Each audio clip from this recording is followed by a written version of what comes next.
this is not a radical policy. The 4 countries in the MERCOSUR agreement, Argentina, Brazil, Uruguay, and Paraguay, already allow the free flow of tourists and goods in between nations, and it has recently been put to a referenda in the Parliament of Paraguay where this policy, as proposed, passed. This is a policy that allows for the better allowance of equality and economic equality between these countries. It disrupts things like informal and illegal migration that have been so terminal to migrant communities that are abused by businesses who give them no choice as to where to go, and allows for far better economic inequality,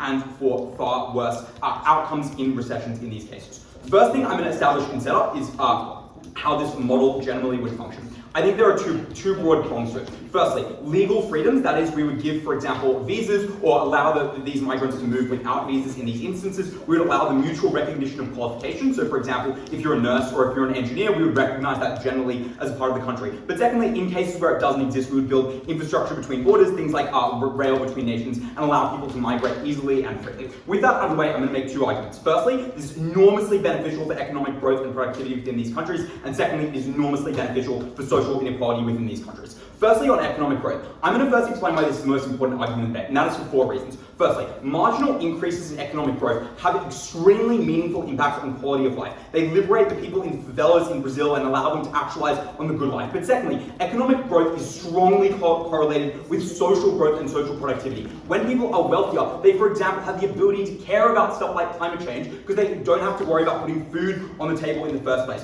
Thirdly, this leads to far more revenue for the government, which gives them more money to deal with things like economic shock, because when there is more productivity, they have more money in taxes with which to deal with these things. And fourthly, these countries, in the vast majority of cases, are on a knife's edge of economic collapse. Think of Argentina, who's in such a desperate position. They have a history of economic crisis, which is why even marginal changes in economic productivity are incredibly detrimental to their well-being and to their survival. So, why is it the case that we get more growth? I'm going to explain this in a few ways. Firstly, I'm going to explain structurally why you need this policy to get growth, and then the second way I'm going to explain this argument is just by going through these countries specifically and explaining what is good for them, making this argument, I think, much more specific and absolutely comparative in the way that it should be. So, why is it the case you get more growth structurally? Firstly, you make the labor pool far larger and far more diverse, so you're able to match, for example, surpluses and shortages within these countries. But secondly, importantly, these countries are particularly economically diverse. That is, Uruguay is twice the size of Paraguay and is incredibly developed. They have different needs and challenges because they have, in the vast majority of cases, different outcomes in terms of what they produce and in terms of their history. Some of these countries have been the product of colonialism within South America. Some of them have not, and that has shaped their political landscape and their economic landscape. But secondly, this rewards efficient companies within these areas and acts as a check and balance on them to provide good services. So they can, for example, now allocate capital and allocate workers to companies that are more productive, which is incredibly good economically, but it also means far better rights for workers, and that is for 2 reasons. Firstly, workers now have many more alternatives with which they can move around to. But secondly, I think crucially importantly, the reason that many of these workers are screwed over is very much the same as it is in North America, which is what companies do is they will say, I will rat you out to the government as an illegal immigrant unless you accept a dirt poor wage that you know is too low for you because the alternative is going to prison. We free those people from the monopoly, the absolute monopoly of that choice, and that is incredibly bad. But fourth structural reason is just that this allows for the by far a quicker access to changing people within these countries. So, as opposed to moving around through any other country, we allow for a very quick free flow of workers within these countries, and we allow so in a very cheap way. So, the second part of this argument is just to go through these countries and explain why it's beneficial for their specific context. Firstly, I'll start with Brazil. Brazil is incredibly highly urbanized in where its economic growth has happened. It has a very large industrial and service sector. However, there are enormous agricultural shortages. That is, the vast majority of people have gone into city migration and need young, skilled laborers. Paraguay has an enormous surplus of those individuals, which is why it is so poor, because each of the laborers in Paraguay are bidding against one another for their own labor, which drives down the absolute cost of that labor. It is beneficial when these people can move there. Even if there is some amount of aspect to that in Brazil, it is very good that they do more of it, because their absolute ceiling of producing food is absolutely so beneficial in this context. It means that even if these workers are migrating around, they can migrate, for example, and send food back to their families in the countries with which they have come from. It is very good when we establish a surplus in this industry and we allow workers to move here. Second country is Argentina. Argentina has an enormously skilled workforce, but is suffering from brain drain to overseas countries like Europe. Workers in Argentina are moving away because they have too many skilled laborers. The problem in this specific context is a lot of these workers would like to not have to migrate in order to practice their skilled labor. There are countries like Uruguay that are immensely developed, and countries like Brazil, which are immensely developed and do have an enormous market for skilled laborers. It is good, for example, if Brazil has a much larger sort of economic sector that is driving productivity in a very good way. Third country is Paraguay. Paraguay is by far the poorest of these countries and does not have enough highly skilled laborers. Firms, for example, are bidding for doctors that otherwise cannot get a job. The government in Paraguay has said that it would love to subsidize doctors moving there. The problem is they just can't, because this is not a policy that has been formally adopted by the bloc and by the countries those doctors would need to move from. So it is the case they would get access to many more of these skills. Lastly, on Uruguay. Uruguay is by far the smallest nation, is particularly wealthy. The problem in Uruguay is just that it has an enormously aging population. So Uruguay needs young skilled laborers to opt as nurses, for example. It is quite economically analogous to the way that Japan is functioning right now. It's immensely beneficial if you're able to get those people en masse and if you're able to get them quickly in order to save people's lives, which has an enormous effect on the way in which they have helped people. The third part of this argument is to explain why this is incredibly beneficial in getting foreign capital into South America. And that is for two reasons. Firstly, this is enormously beneficial to firms in the Western market because they now have far more certainty that they can get workers on the ground in their factories, and they also have far more certainty that they can, for example, establish factory networks in between countries where they can move around workers. That is enormously beneficial in terms of getting their capital. But secondly, it is immensely beneficial for organizations like the IMF, which have huge footholds in, for example, Argentina. They have called for neoliberal policies like getting more people to move around. They would absolutely support this. Imagine if even if you could reduce, for example, the absolute debt interest payment of Argentina by 0.1%, would have an enormous effect on their growth. Lastly, I'm going to explain why this increases the resilience to crisis. This is for broadly two reasons. Firstly, that these people in recessions can move to an area of the country where they can get a job, which stops the contagion of that economic crisis from spreading to more countries. But secondly, the fact that they can move around and send remittances back to their families is immensely beneficial for dealing with things like currency crises, where you need to have foreign reserves in order to stabilize. The second thing I'm going to explain is why this is immensely beneficial for social inequality within these countries. This is for three reasons. Firstly, wages now rise in poorer states because there is an enormously significant arbitrage opportunity, i.e. if those states have a very low skilled labor forces, businesses will move there, which equalizes wages between states and is enormously beneficial within states that are poorer. Secondly, this creates far better relations between states because now states are far more economically dependent. If a business, for example, has a lot of its workers who are from one specific country, that business has lobbying incentives to play to the government and to satiate its workers. It creates far more economic dependence. But thirdly, the comparative in a lot of cases is informal migration, which enormously strengthens and worsens things like the drug trade. Because on their side, when people want to move for work, they have to pay illegal groups to try and smuggle them across the border, which enormously increases the wealth of those groups, the power of those groups that they can then use for a variety of other things. And they don't have protections in countries where they move there. They get abused by businesses in ways that are bad. Incredibly proud to affirm. Thank the speaker for that speech. Call upon the first negative speaker. Here.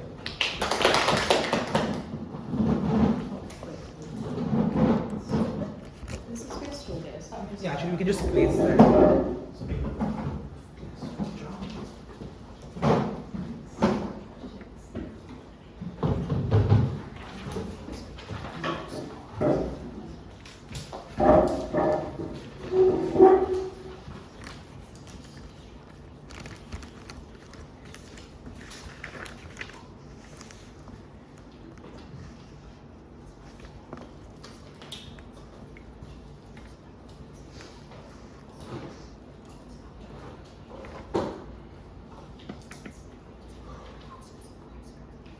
Affirming swing conditions are marginal gains in the economies of these countries, but they also confusingly explain the huge amounts of push factors outside many of these countries.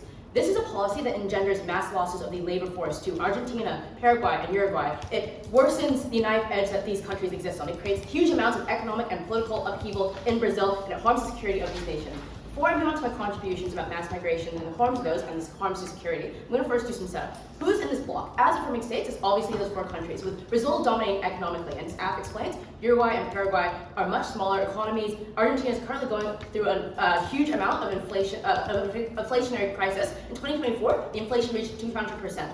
All of that explains then that obviously Brazil is the country they're going to flock to. The second thing I would note, this is not an accurate debate. You should judge this from the perspective of a neutral observer and the huge amounts of harms that exist in a holistic sense. I would note that this is clearly a high fiat policy. So what we would do with our counter fiat is we would just do a set of targeted programs. Firstly, this is going to involve specific work visa programs, helping with the work shortages they outline. Secondly, this is going to be more educational exchanges with visas widely available between these countries for that educational exchange. Thirdly, it is programs offering incentives to workers to move into areas that need it, like tax incentives for more teachers to move to Paraguay. We're also happy to do all the connections, rail connections, and mutual recognition that Affirmative states. We would just explain that this is a counter model that gives us the amount of economic growth that they claim with a huge addition to the labor pool, while being more selective of the workers we let in without requiring the huge amounts of fiat that this policy has. The first contribution about mass migration. How do people respond to this policy? Obviously, people in areas with low economic opportunity and low standards of living will move to Brazil within this bloc because that is a country that looks like it has far more higher opportunities of employment, far higher standards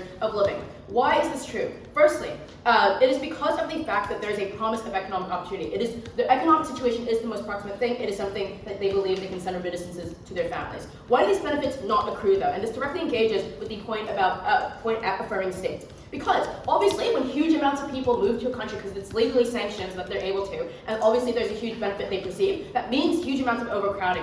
It means huge amounts of overcrowding as they exist in these countries and huge amounts of problems that we'll get to later on in this substantive point. But they will still move because it might just be a genuinely better situation than like the hyperinflationary crisis that they exist in. But that is not a benefit for this debate because this has very low utility compared to the huge amounts of social ills we'll explain later on. But the second thing to note is these are obviously people with an optimism bias. Even if they know it is a competitive market, they believe in their capacity to provide for their families. They believe in their capacity to build a better life. But the third thing to note is they probably only hear the success stories. Nobody talks about them failing in Brazil and having to move to the favelas and being cracked down within those favelas. Obviously, they only hear the success stories. All that explains that even though we don't think this is a good decision for people to make, many will move. It is huge amounts of mass migration into Brazil. When people move, what are the harms? The first I'm going to talk about is the countries that they leave and the harms there, and secondly, the harms that happen in Brazil. What happens to the country they leave? I would note this just means we lose huge amounts of the workers within these countries. For Paraguay and Uruguay, who are agricultural, mining, and manufacturing economies, which are labor-intensive industries, this requires huge amounts of people to function. Obviously, that hugely harms their best industries, the industries that they rely on the most for the economy. That is all incredibly bad. It means they are able to produce less. They have less to sell. That is less tax revenue for governments. That is less capacity to be able to fund social services, less development, and that is a vicious cycle as more people leave and the social services bleed out and the government loses the capacity to be able to provide for its citizens. But secondly, huge amounts of political issues because when the economy is down, people aren't happy. They have no trust in the government to be able to care for them. People no longer feel safe in their country. They no longer feel provided for. Even if you believe this is a good policy in the abstract, it is terrible policy to do right now because as I flagged in my introduction, Argentina is in a hyperinflationary crisis. That is a massive push factor that most people who have the capacity to move out of Argentina will move. All that explains is incredibly bad because if everyone leaves, that already exacerbates the political and economic harms I just explained to you. That accelerates the spiral that exists within Argentina. It means far less production. It means even more political suffering. It means that inflationary crisis accelerates and gets worse and worse when people cannot survive within that country. Even if they claim it is good for the person to escape the country, the most vulnerable are the people who cannot move out of these countries, who do not have the capacity or the incentive to be able to move. They are the people left behind. They are the most harmed. They are the ones who are fucked over when everybody leaves the country and the economy goes to shit. But I would also note the harms to Brazil, who is going to receive the most amount of migration into them because they're the economic powerhouse within MERCOSUR. And I would note then that Brazil is likely to respond in the sense that the public is just not going to be happy. Firstly, because there's just far more competition for the jobs, and that creates huge amounts of downward pressure on wages because there's far more laborers in the market than there are jobs. It overcrowds the market in huge ways that create that downward pressure. Do not believe Affirming's claim that you can just shop around for different jobs and be able to compete for wages. That is not a problem for the counterfactual when we're able to selectively choose the workers that we get. We are able to actually claim the benefits of filling the pool in the job market without actually having all of that downward pressure. The second thing I would note is more people in your country just means huge amounts of strain on these social services that the country provides. It means you're no longer for the government is no longer able to provide for the people through social networks. People can no longer get welfare, they can no longer get the aid that they need. But thirdly, that is all compounded by the fact that huge amounts of urban overcrowding now exist. In cities like Sao Paulo and Rio, where there are already crowded favelas and already crowded housing, that is all worsened when a huge amount of workers move into these places. People get pushed out of their low-income housing into favelas. People in middle-income houses get moved to low-income houses. The quality of life gets far worse. Everybody moves downward, and the housing and the living situation gets far worse. Obviously, these are not things that people in these countries will like, and that engenders a hugely vitriolic political response, because that means, firstly, and twofold. Firstly, it means Brazil is likely to pull out of MERCOSUR, and I would note, maybe AB has fiat to keep this policy, have this policy happen, but they do not have the fiat to keep MERCOSUR together. And obviously, the huge amounts of political pressure with the overcrowding, with the huge drops in standard of living, just mean that people will put pressure on the government to pull Brazil out of MERCOSUR. Brazil has no unique benefit in MERCOSUR. They've obviously joined BRICS. They obviously have other economic blocs that they're part of. Obviously, they will just be able to pull out. That's incredibly bad because it means Paraguay and Uruguay lose out from the huge benefits, the aid, the development, and the trade that they get from Brazil. That means that all the economic harms we explained to you just compound, they just get worse. The economics knife edge that they exist on means it will cause them to plummet off of that knife's edge.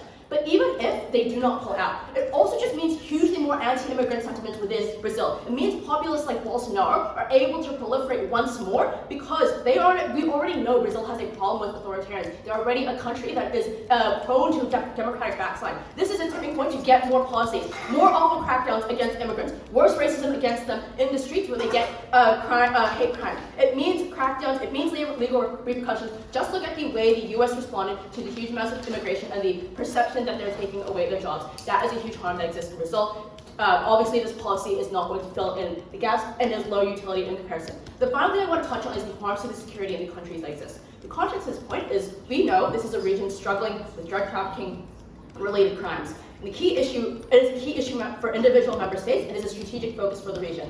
This is a policy that makes it far harder to tackle drug trafficking effectively. Why is this true? Firstly, there's far more excuses for people and drugs to cross the borders in these countries. Secondly, it is far harder to spot and monitor among so much migration happening because it is the free movement of labor. It's very hard to track individuals down. But thirdly, note that this policy doesn't magically lead to an increase in border control. Obviously, it is going to be under-resourced given the huge amounts of capital allocated, political capital and other resources allocated to being able to house these migrants and such. Fourthly, the flow-on effect of Brazil pulling out of MERCOSUR just means it undermines the collective efforts to stop the security, to bolster security between them. So this means the increased movement of drugs across borders, and the increased strength of cartels means drug abuse within these countries get worse, cartels and violence gets worse.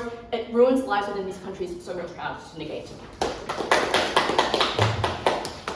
Thank the speaker for that speech. Call upon a second affirmative speaker. Here.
Immigration in South America is always going to be desirable for individuals who want to improve their life and improve their circumstances. We explain this clearly at Archie.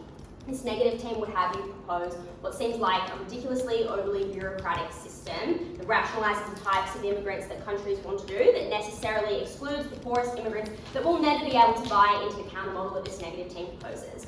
Panel, I would ask you to intuition pump the solution they provided in this debate. It's just pretty fucking impractical. It's not going to work. It's a little bit silly. You should use our blanket solution. Maybe you think there are a small element of harms. We can mitigate all of these out, and we've already done so at Archie. Let's talk then about the negative counter model. They want to do visa programs, they want to do exchange programs, they want to do tax incentives in specific areas of employment. Let's go through them one by one. Firstly, this is just unresponsive to the groups of workers we talk about at Archie, who want to do things like move out of desirable industries, who ought to have their preferences actualised. And this is a group of people that are maybe moving for their family, whose husbands have moved on the exact programs they talk about that exist in the status quo that are already insufficient, which is why we need this alternative. Those people whose husbands have moved overseas, who need to bring their parents along with them. We provide them a system that gives them a route to being able to have citizenship in the future. Those people will never have their preferences actualised under their system because they don't fit into the arbitrary criteria of being on an exchange program or a visa program or a tax incentive program. They are never able to move and improve their family's life. That's an independent actor that responds to this counter model. Secondly, they will just select in bad ways, and that's for a number of reasons. But honestly, because things like visa processes are incredibly expensive, but also just really competitive. It is difficult to get a visa if you are a worker. You have to do things like proving existing capital. You have to do things like prove you have good tax rates. You have to do things like prove you'll be efficient to the economy. The government is able to do things like arbitrarily scrutinise between what types of immigrants it wants coming into its country. I think it is very unlikely that the poorest people who live in Paraguay are ever able to move under side negative. And panel, that is the active you ought weigh this debate on. That is how we win this. You look for desirable immigrants on side negative. If you think that is a good metric to determine your immigration status, panel, that's just pretty problematic. Thirdly though, governments just often lack the knowledge about what industries to prioritise, and importantly, even when they can make these choices well, these industries are constantly changing because there are things like supply and demand that change annually. The governments would need to continuously re-engage in this strategy and reorient it to target towards specific industries annually, and that's a massive waste of time and a massive waste of money. We allow workers to choose where they are most comfortable moving and when they want to move. That is obviously a better way for people to actualise their preferences and doesn't burden the government with constantly needing to reassess this policy and whether it is financially productive. That takes out their counter model.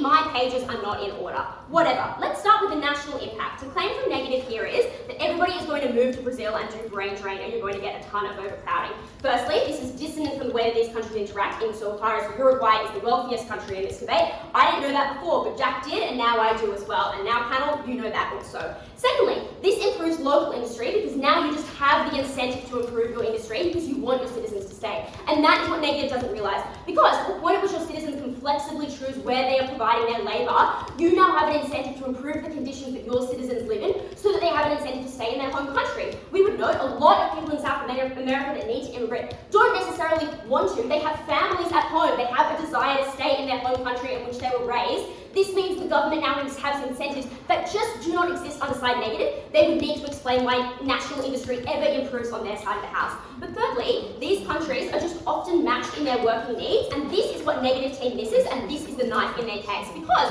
Uruguay needs things like low-skilled workers, Paraguay needs things like high-skilled workers. These areas are geographically proximate, but also have economic differences that mean that they actually can align really well in a productive way. Archie explains this. It is hard for you to set up a system that allows low-skilled, often informal labourers to be able to move properly. These are the people that can never buy into the visas deal that they explain on side negative. We allow them to match their labour with countries that actually could use low-skilled informal labourers. They are able to now buy into this system of movement on our side of the house. They will never be able to opt into a formal visa system on side negative, so you never get any of their benefits actualised in this debate. Let's talk about the drug trade here in response to Negative's claim about border control. The first thing to note is that this is just not where the most important drug trafficking occurs. South America is generally less impacted by drug movement, so insofar as this debate is not a debate about Venezuela and Colombia, that obviously mitigates the harm of drug trade in this way. But importantly, drug trade needs to move north anyway, so maybe this gets the drug trade a bit easier into Brazil, still stops at Brazil and can't get any fucking further. That is also, I guess, a piece of mitigation, but I would suggest quite a harmful one to this negative team. But importantly, The drug trade does just exist anyway, but targeting workers in meaningful jobs that want to improve them and their families' lives is not the tipping point to stopping drug movement. All it does is fuck over workers who want to earn more money. That is the harm of this debate. But even if you believe that now you can't catch people across the border, I don't even think that is true anyway, because we are able to co-opt this by claiming it as a benefit. That is to say, now you're able to do things like actually reallocate your resources towards stopping the drug trade instead of stopping workers that would otherwise move illegally to go into legal jobs overseas.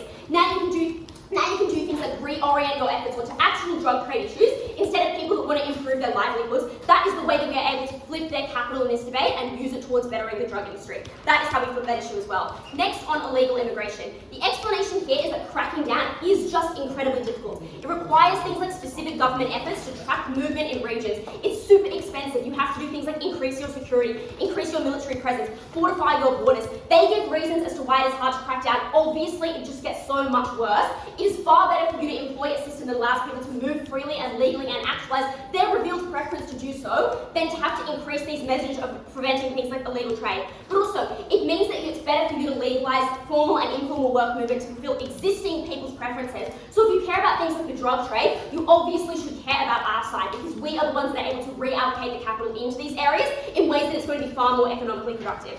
Secondly then, on the impact on people.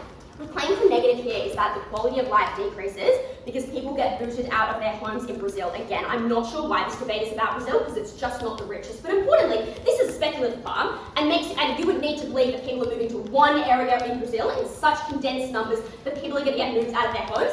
I don't think that that is the likely counterfactual. People obviously move to different areas in Brazil. It is a very big country. But also, people would leave Brazil as well, right? Like, Brazil also has oversupply in certain industries. This just fixes that problem. And now you can move to other countries. So there's likely people leaving anyway and moving out of their homes. But thirdly, and maybe this is a piece of mitigation, but it is an important one, which is to say that people in poorer countries like Paraguay getting jobs is probably more important than people's quality of life in Brazil slightly going down, which you should believe is a speculative going down, but even where it does, is still an on-net benefit for the people in the poorest countries. That is how we flip it. That is how you weigh it in this debate panel.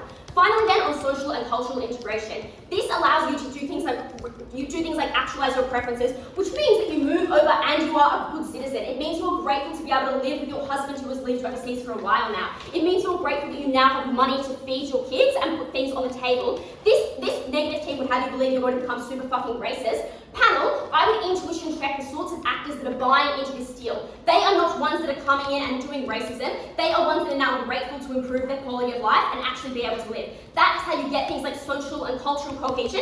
That is how you improve the relationships between these nations, because you set up a deal that is in the interest of people, that they have historical revealed preference to be able to move around. This is how we take this debate on side affirmative. Never been so proud to. Thank the speaker for that speech. Call upon the second negative speaker. Here.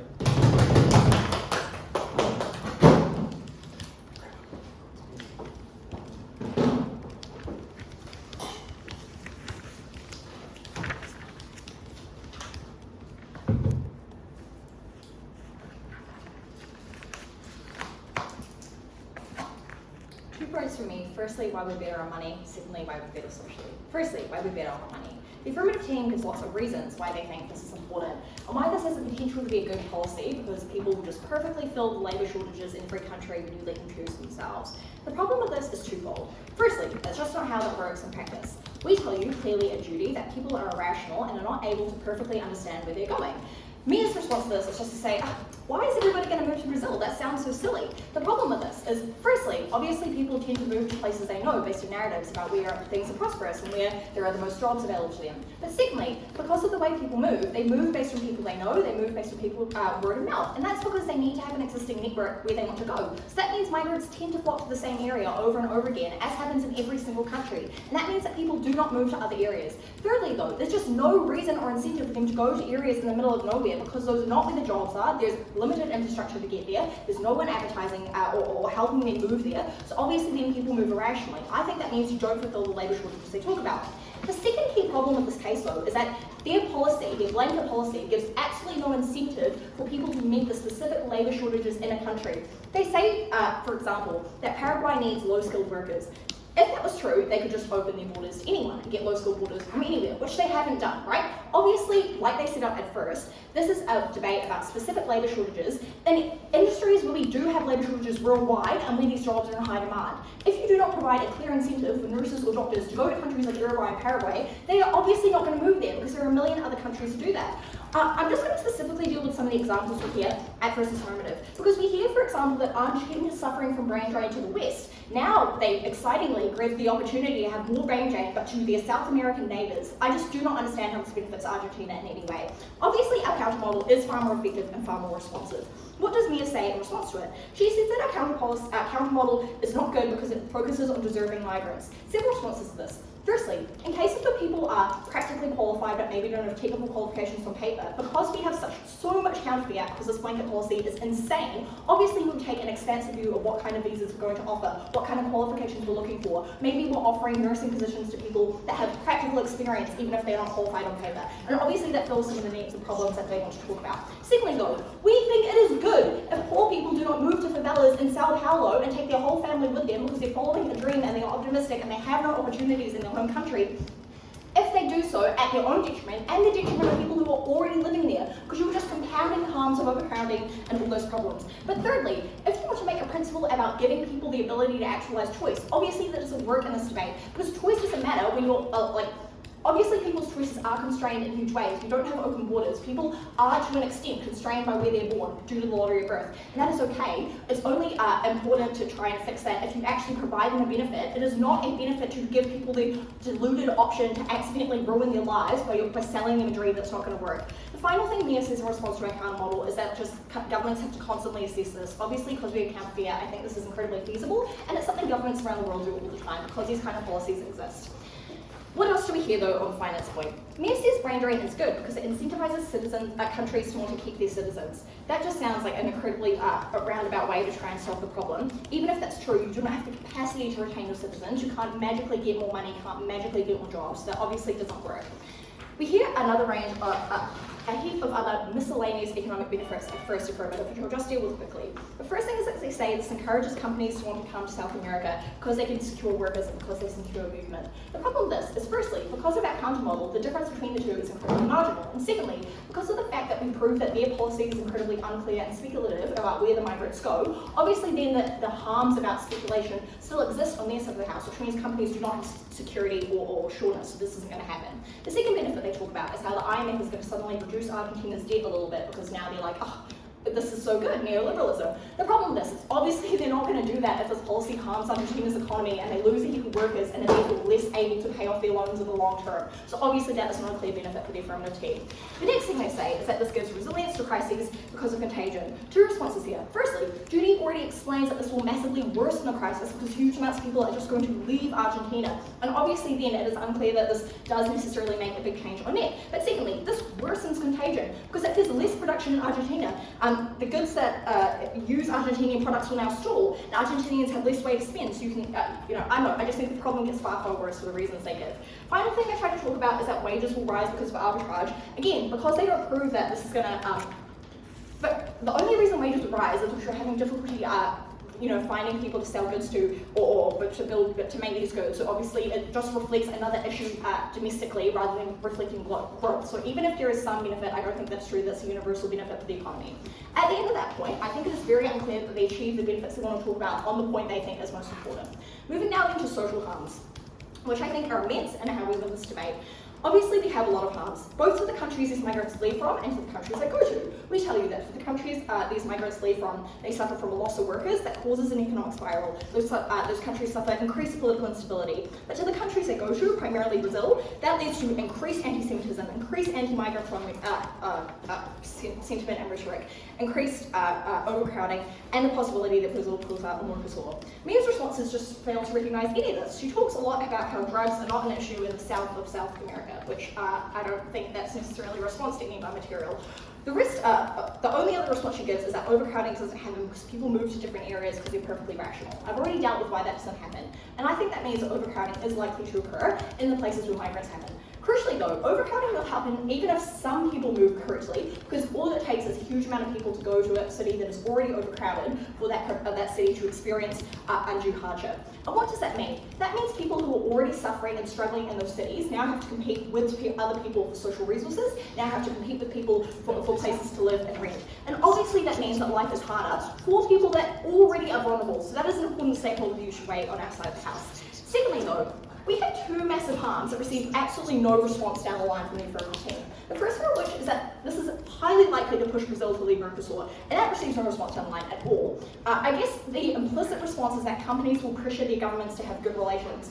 Three responses here. Firstly, I've already explained why companies do not benefit from this policy, so they're not going to lobby in that way. Secondly, companies don't vote, people do, and people are deeply unhappy about the fact that they're competing for other immigrants for social resources and for jobs, and obviously politicians are looking for votes rather than just money all the time, so this means that they're unlikely to lobby against popular sentiment. But thirdly, good companies already have a good supply of labour, so it's not clear that the most powerful companies are the ones that are going to be lobbying in this way. So all of that means is I think it is true that this is a significant risk in the long term, and that absolutely fucks over everybody in MERCOSUR because of the things they want to say in their first affirmative intro when they talk about all the other benefits MERCOSUR provides, the fact they allow for freedom of goods within the country. Obviously at that point, having one of the massive, the largest economy in MERCOSUR leave would be detrimental.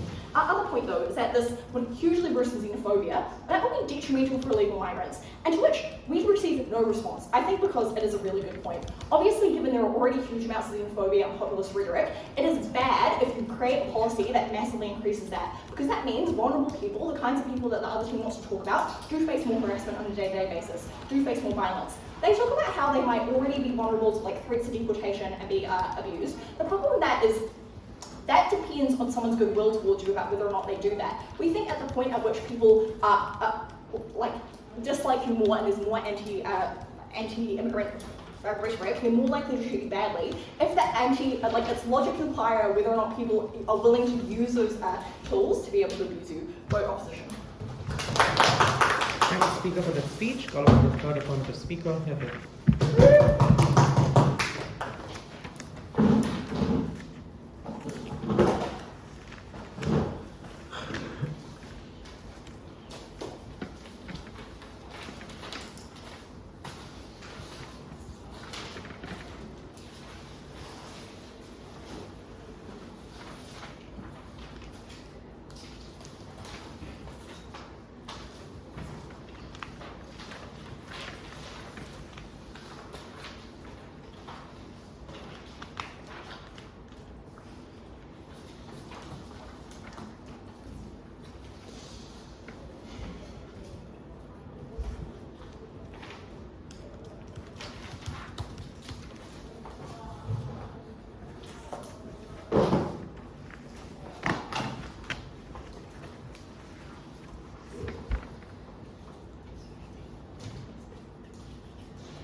Okay, start. Yeah.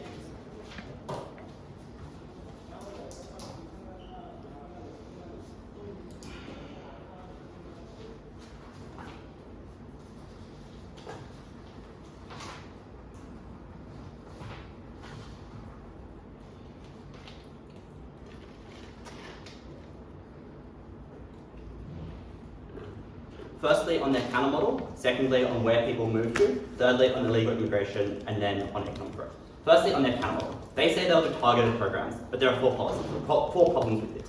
Firstly, to a large extent, this is just our policy, because they can't rely on their counter model to co-opt all of our benefits of matching surpluses to shortages in labour markets, but at the same time say that their counter model wouldn't cause the same amount of backlash. And importantly, their counter model already exists in the status quo, and there are still shortages and surpluses in these labour markets that have a deleterious effect on economic growth right now. Secondly, it's far less efficient, both for the reason that Mia explained, which is it's too slow to do this application process, but also because governments are worse than the private sector at identifying where there are surpluses and shortages. And this is especially true given Negative concedes that these governments are often poor economic managers, like for instance in Argentina. Thirdly, this is highly likely to become politicized. For instance, in international relations, the use of specific policies is more likely to be used as leverage in negotiations. For instance, Brazil, which this team argues is so powerful, is much more likely to threaten to suspend unique migrant swap programs with Paraguay under their side, compared to using that as a bargaining chip, which is hard to do when it's a blanket policy. Fourthly, If all of their impacts are about the flood of low-skilled migrants, then their counter-model obviously can't be used to rebut our claims about instances where there are shortages of low-skilled migrants. For instance, in the Brazilian agricultural sector, where they need more farmers so they can continue to maintain their livestock industry or their agricultural industry, which is a big part of their economy. Or for instance, in Uruguay, which has an aging population because it's one of the wealthiest states, so it has a lower birth rate, it has a very good welfare state, they need more low-skilled workers, and their counter-model doesn't help in that instance. Their next on where people will move to.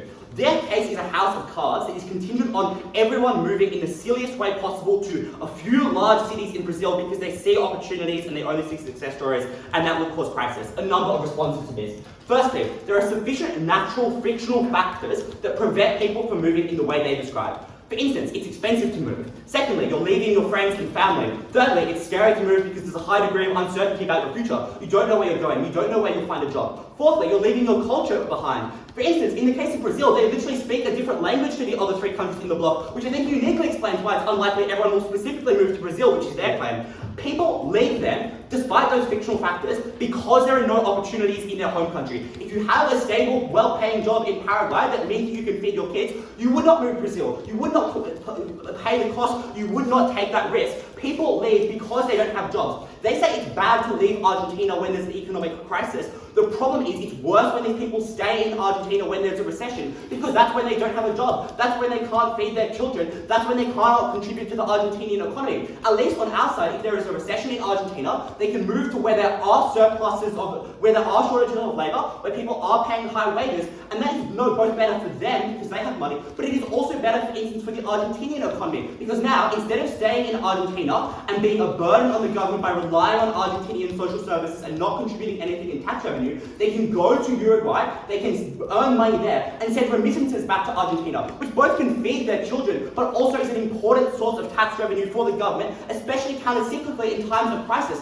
For instance, where Argentina is running out of foreign currency reserves, that's an important source of additional foreign currency reserves. Next response. Their claim about overwhelming the Brazilian economy and urban centres to such a large degree that you depress wages and create backlash sufficient for Brazil to leave MERCOSUR is contingent on proving an enormous amount of people move to that one or two places. But there are a number of reasons that won't happen. Firstly, they prove themselves why it won't happen when they say wages would decrease if it did. People move to places where there are labour shortages because that's where there is high demand for workers and high wages. You look at a job listing site, or you look at, what jobs that are being advertised on your DMs on WhatsApp, and you go to places where there is a demand for labour, because that's where you can find a job. Most people are probably unlikely to move before they find a job. They're likely to do applications in their home country and then move to the place where there is the highest paying job, which is structurally the place where there is least likely to be overcrowding because then the wages would be low. Secondly, government programs, NGOs and migration agencies help direct labour to places where it is useful. People migrate far more rationally than this negative team suggests. They often use migration services. They get advice from people they know. This team says you only hear the success stories.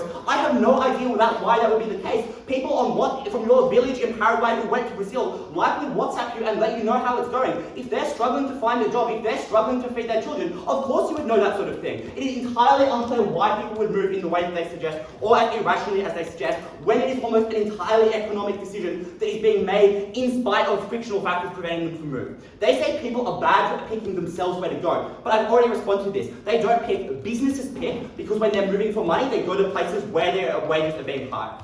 Also, additionally, Mia explains that there are also surpluses of labour in certain sectors of the Brazilian economy, and people would likely leave Brazil. For instance, there's an excess of skilled labourers in Brazil because their industrial and service sectors have too many skilled workers, and there are not enough skilled workers in some places, like for instance Paraguay. So there are also people exiting Brazil that is offsetting the overwhelming number of people that they say is coming in. Additionally, people have some ability to move around in this country until they find a job. So in that rare circumstance that you move and it's unsuccessful, you probably have the ability to, for instance, get on a train from Sao Paulo to Rio, or continue to look at job postings elsewhere. And that's something that's much easier to do on our side when immigration is legal, versus if illegal immigrants under their side move and cannot find a job. That is when they are far, far worse off because they don't have the ability to try it again. They say it's bad for these economies for people to leave, but I've already responded to this. It's better for people to, when they're being unproductive and don't have jobs, to leave.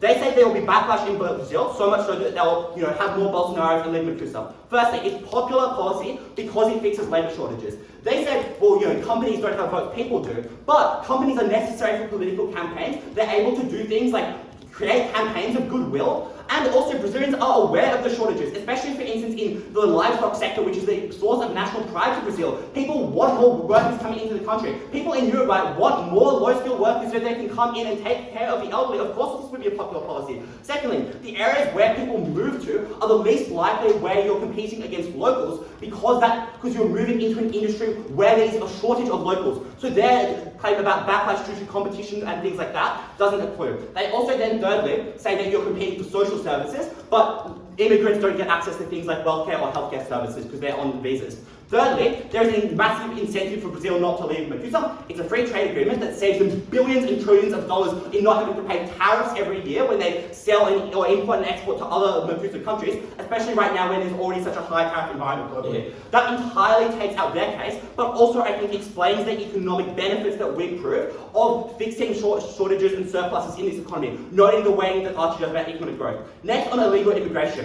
We explain that it's impossible to stop illegal immigration and it happens in droves right now. An important impact I'll add here is that illegal immigration causes far more backlash, which is the impact this team is concerned about. Because people in Brazil, when there are, people in Uruguay, when there are good people coming to take care of their elderly legally, are okay with that. It's when there is illegal immigrants who are coming into their country, who are bringing drugs with them, that people actually have backlash that actually causes tension between these countries. But we also explain that illegal immigration is bad because it strengthens cartels and other illegal gangs, and it's far worse for the illegal immigrants. Finally, on crisis response, we explain that in times of recessions or crises, it's necessary to have an interconnected labour market so people can move, but there are also a number of other mechanisms that we give on the economic growth that never get a response. For instance, that this policy rewards efficient companies and industries. For instance, Brazilian agriculture has the more ability to expand compared to the more inefficient Argentinian agricultural sector, and that's good for growth overall because winners in all countries proliferate and those companies can expand. And things like redistribution. Wages do equalise under our side because if there is a surplus of cheap labour in Paraguay, it's now easier for a Brazilian firm to go there and employ Paraguayan people, and they get paid far more. For all of those reasons, affirm the motion. Thank the speaker for the speech. Call upon third negative. Here.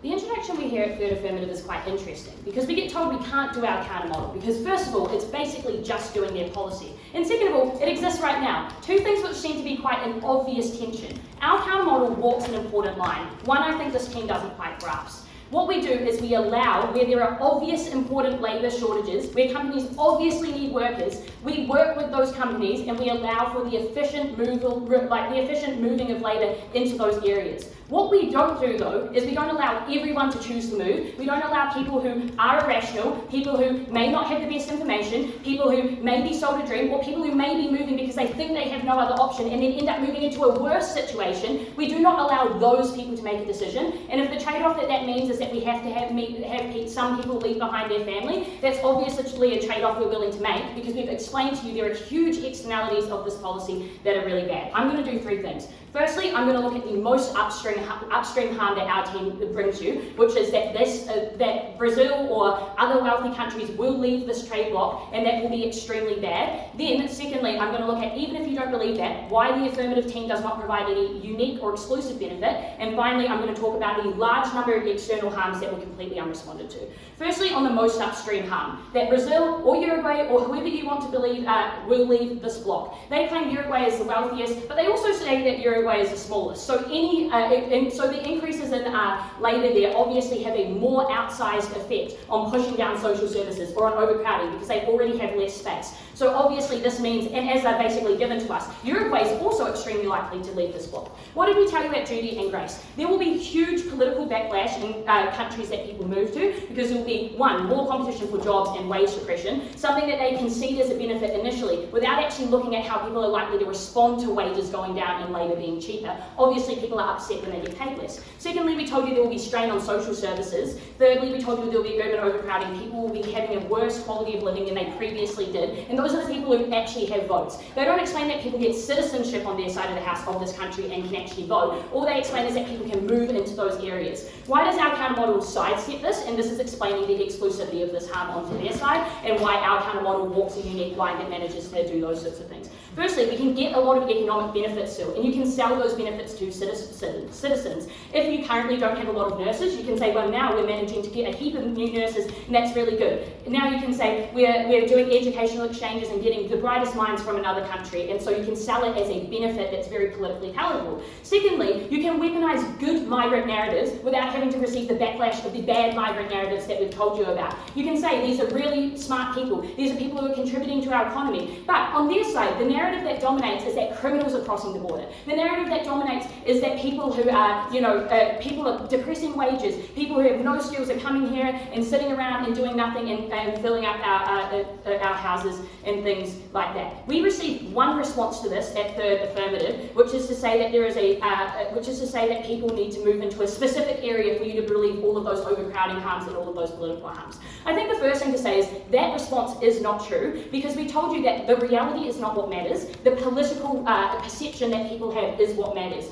We told you that populists will weaponize this. They will spin narratives on this, regardless of whether or not it is accurate or true, because they have their own individual incentives to want to destabilize the current power to get into government. So whether or not it is true, it is something that is going to take up a significant amount of media, it is something that is going to take up a significant amount of airtime, something that's going to take up a significant amount of debate. The majority of people are not super politically literate. When they see something as a big debate like issue, when it's the majority of the political thing, when it's the front page of news, obviously they are scared, obviously they don't understand the realities of this policy, and obviously they vote in ways that might be against their own interests because they are time poor, because they are politically illiterate and things like that. Look at Trump's America. They are sending people who are productive members of the economy literally to El Salvador or other crazy places, things which make no sense because of the fear-mongering that has been whipped up. So that's all to say that it's not the reality that matters, it's the perception that matters, and I think that's the thing that this team misses. But secondly, we tell you people will move to the same areas. Grace has given you some responses there, but you move to where you think you can get a high-paying job. Even if you look for job postings, that job might be temporary, and once it dries up, you're stuck there, or you might get fired, and therefore you are sitting there without any ability to actually move. What is the impact of that? The impact of Brazil or Uruguay leaving is catastrophic. One, in this debate, it undercuts their benefits, right? If you say that this is a really good policy because you can help people move to areas where it's better, you can help these countries, that is extremely catastrophic because now you cannot do that. But secondly, it hurts the poorest countries in this, Paraguay or things like that, because they're the ones who won't actually receive the benefits. Sorry, there was actually another response to this point, which I'll respond to now, which is the idea that Brazil won't leave because they get benefits of not having to spend on tariffs. But Judy preemptively responded to that at first. She told you that these countries are becoming less trade partners for Brazil. Brazil signed on to BRICS. They've got heaps of other deals that are more valuable, that have more GDP and that have more long-term potential. Obviously, they're already putting production into those things, so they care less about having to trade with Paraguay, who's economically poor. All of that is to explain that the huge harms of now Paraguay not getting the benefits of that accrue on their side. It was really disappointing that this team chose not to respond significantly to that point, which is obviously very big back at first. Now let's look at the affirmative benefits. They say, one, we get economic benefits, two, we help reunite families. Firstly, on economic benefits, they say, well, Brazil needs agricultural workers. Awesome. If true, then we have targeted visas to allow more agricultural workers to come into these countries in those specific areas. We don't force agricultural workers to do their own research and pick where they have to go and whatever. We can specifically direct them to go certain places. Secondly, they say Paraguay needs low-skilled workers, and they can't access visas since visas are high cost and these people are low workers. Firstly, the AF policy on this is so high fiat, right? We can use that fiat to make these visas more accessible. And why is that within our fiat? As AF points out, many of these programs already exist. So it doesn't require us to have a lot of fiat to actually make those visas more accessible. We can invest a lot in making those visas more accessible. Overall. They say our policy is more likely to be politicised. One, this is like an assumption. This is an assertion. Why is it not true that their like horrific policy that people will hate will not be more politicised? But we also told you there's a rational policy versus national overreach. It's how you sell it to citizens that actually matters. But even if you don't believe that, if a certain policy is good for Paraguay, then they could just do it unilaterally. They don't need to consent to open their borders and those sorts of things. All of that is to explain that our counter model massively undercuts the economic benefits. Even if they have a marginal economic benefit there, we think that outweighs with the other stuff we've already talked about. They also talk about benefits to families and things like that. We just think that weighs comparatively lower in the debate to the harms that we talk about to every single person in that country, where there are all of the externalities, which I'll go on to now. We told you that there are huge externalities to overcrowding, to wage depression, to all of the things we gave you right back at Judy that mean that this policy is very bad. What are the responses that we hear? We hear, well, people won't move unless it's very good because there are high costs of moves and you leave a certain culture behind. A few responses. One, even if you believe that people make good decisions about when to move, our response is that they don't make the decisions about where to move to. So yes, they might recognise their current circumstances are bad and they want to move, but they don't have the information available, or they can't access that because they're not super, smart or literate or whatever, and don't make the decisions about where to move to. They also can't predict the future. Obviously, that's true. The second thing that they say is even if they make good decisions for them, it is not a good decision for all people. If you leave Argentina because they're in a hyperinflationary crisis, that means that Argentina will be less productive and there will be more hyperinflation. And the people who absolutely cannot move because they have resources are the ones who actually feel the effects of that. They say, well, remittances mean that we can help Argentina. Obviously, remittances are necessarily less in the amount of productivity you can get because you need to minus the cost of living. Obviously, that's not the solution. The solution is, in fact, to not do this policy, have targeted policies instead. So thank you, Speaker, for that speech. Time for replies. Negative reply. Yeah.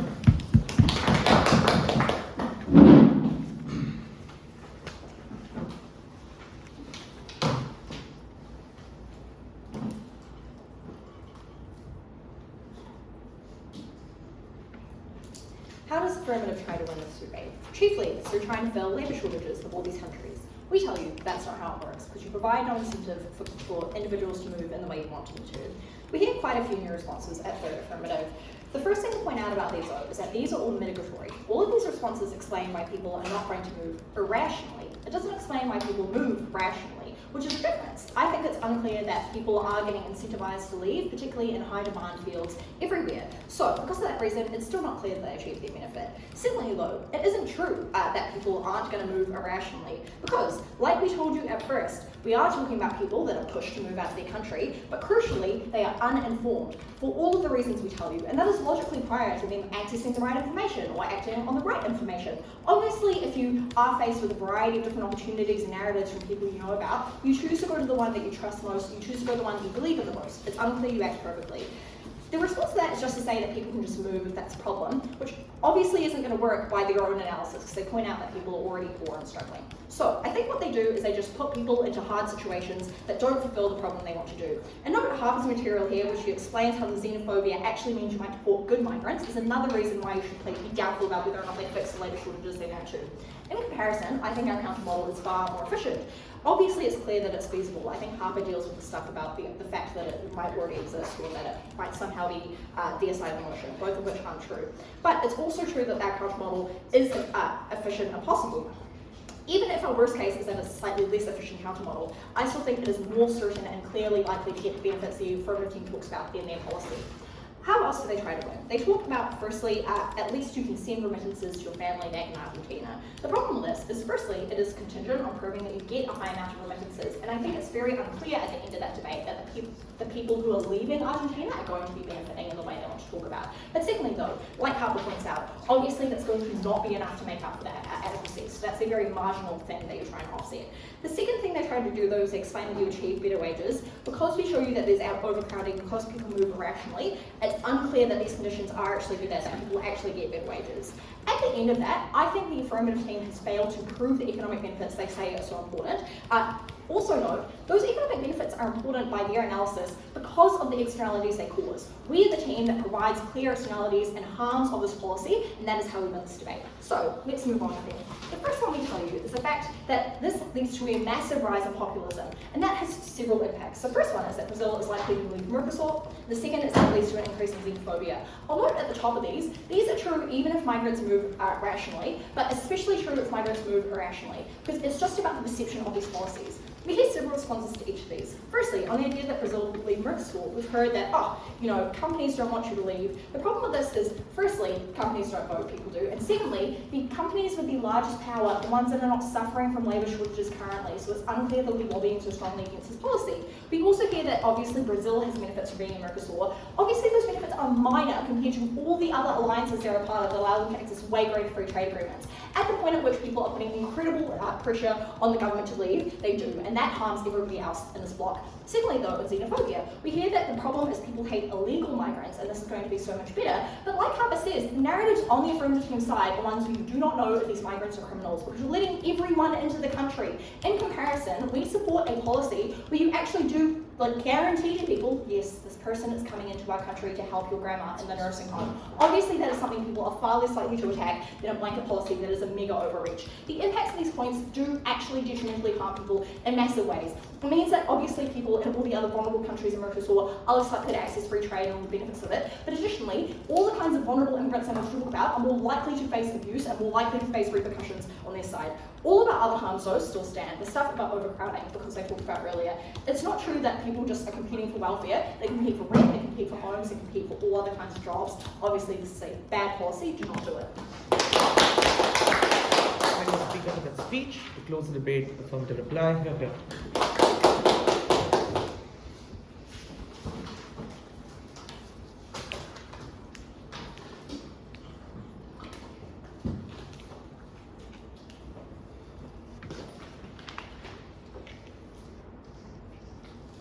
We good to go? Awesome. Down the bench, side negatives say that these governments are terribly bad. They have a tendency towards being authoritarian, they're racist, they're dominated by larger states, and what's worse, they're inept. They've allowed 200% inflation to occur in their countries. The question you have to ask yourself is, if they concede these countries are so terrible at making economic decisions, why should we allow them to intervene in the lives of millions of people and trust that they will make those decisions well? There are three questions in this debate.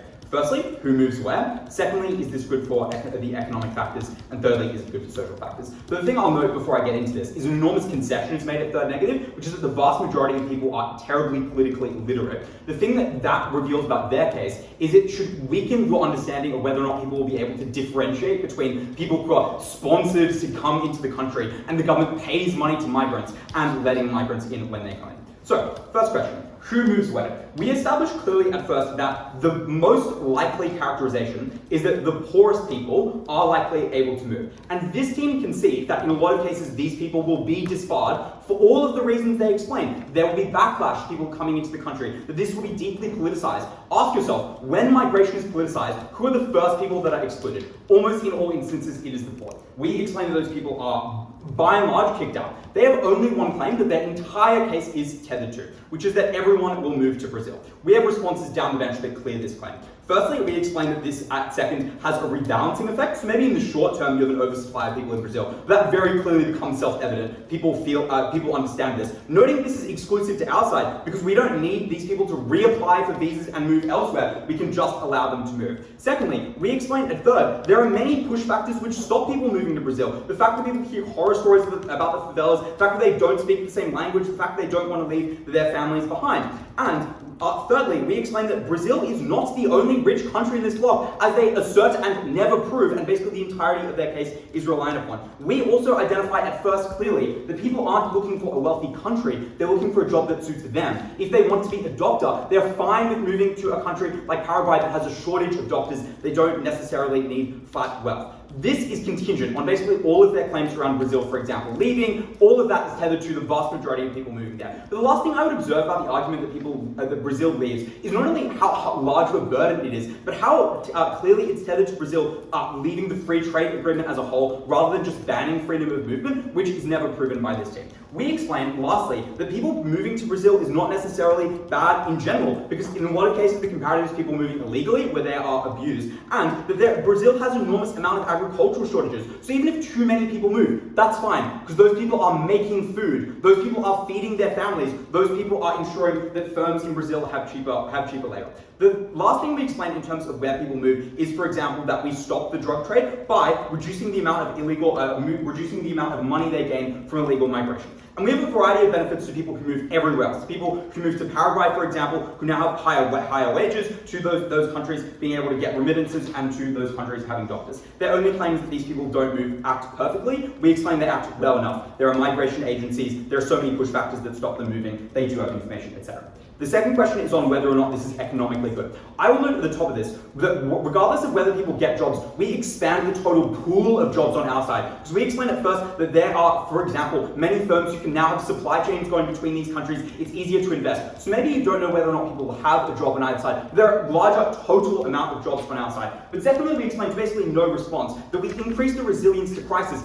and we weigh this to no response from this negative team, that these countries in a lot of cases are falling into recession. It is better when they have flexibility, it is better when they have currency stability, and they have zero analysis to push back against that. Lastly, I'll talk about social equality. We make a variety of claims to get no response. The first is that this enormously defangs informal migration narratives, because we defund drug cartels that are engaging in these regions, and because we provide protections to workers that are enormously beneficial. And lastly, we allow these states to become interdependent and work collectively with one another, because there are more people in these countries. Clear affirmative. Thank you for that speech. Thank you to both teams for the debate. Please cross the floor, shake hands, and wait outside.